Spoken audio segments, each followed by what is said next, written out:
Hey, welcome back everyone. It is now November 25th of 2020, and ever since the very end of the sequel trilogy, a lot of fans around the world have been very skeptical about the future of the Star Wars franchise by both Bob Iger, Bob Chapek, George, John, and Dave, and exactly what they are about to craft with this new Star Wars universe. This is Mike Zero. Make sure to subscribe if you are new to the channel for future Star Wars content. Now, one thing about Disney Star Wars is that yes, we do know that they are now currently in a phase of damage control to really try to get the ball rolling again when it comes to this massive franchise. You know, given that they are working on over a dozen projects on Disney Plus alone, that speaks volumes. That tells us that Disney is very ambitious with everything moving forward, and that they really are trying everything in their power to bring Star Wars back to the way it used to be.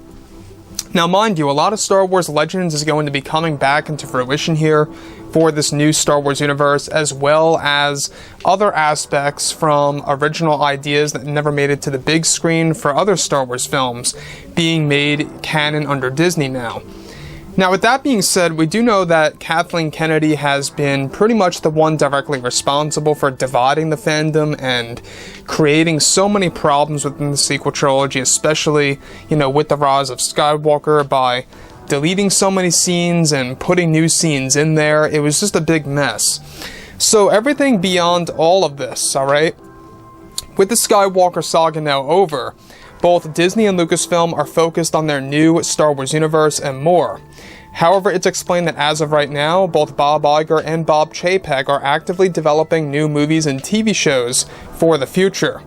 It's explained that in a recent interview, Kathleen Kennedy was questioned about Episode 9 and the Rey Skywalker edition of Star Wars.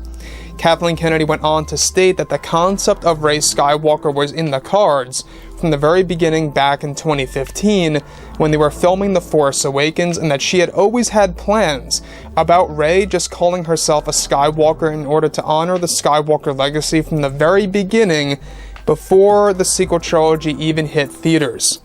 So let's stop right there for a second. Now, obviously, this is completely wrong, and we're going to get into that in just a second as to why.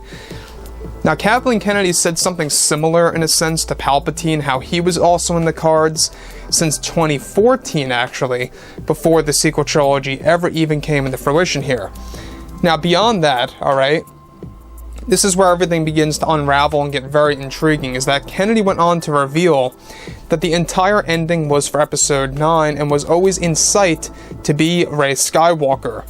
However, in another recent interview with director J.J. Abrams, everything goes against that, with Abrams stating that they did not actually know, alright, about Rey Skywalker, and that they did not actually implement the idea of Rey Skywalker becoming a thing in Episode 9 until last minute. Rey in the sequel trilogy, and then a majority of it was all guesswork as to what her lineage is going to be. Now, Rey Skywalker, Abrams says that was an actual last-minute decision to satisfy the fans and what they wanted to actually see on the big screen for her to become a Skywalker, and that this was the ultimate decision by Kathleen Kennedy at last minute to shoehorn the idea into the very ending of the movie. At another point in time, even Daisy Ridley chimed in to say that Kathleen Kennedy had pressured this idea at last minute also to label Rey as a more powerful Skywalker than both Anakin and/or Luke within the Skywalker saga. So let's stop right here for a second. Now, once again, this is Kathleen Kennedy lying directly to the fans, saying that Rey Skywalker was in the cards since 2014/2015. You know, the concept of Rey calling herself a Skywalker was her plan all along. Now, obviously, going by J.J. Abrams and Daisy Ridley, that actually was not the case and was not the truth. In fact, J.J. Abrams, you know, has said this multiple times before in the past, is that a lot of things were done at last minute when it came to Episode 9's choices, including, you know, Palpatine becoming the traditional Palpatine, and also the addition of Rey/Skywalker. The thing about all of this is that Kathleen Kennedy seems like she's trying to cover up her tracks as to she didn't really know what in the world that she was doing with the sequel trilogy at all.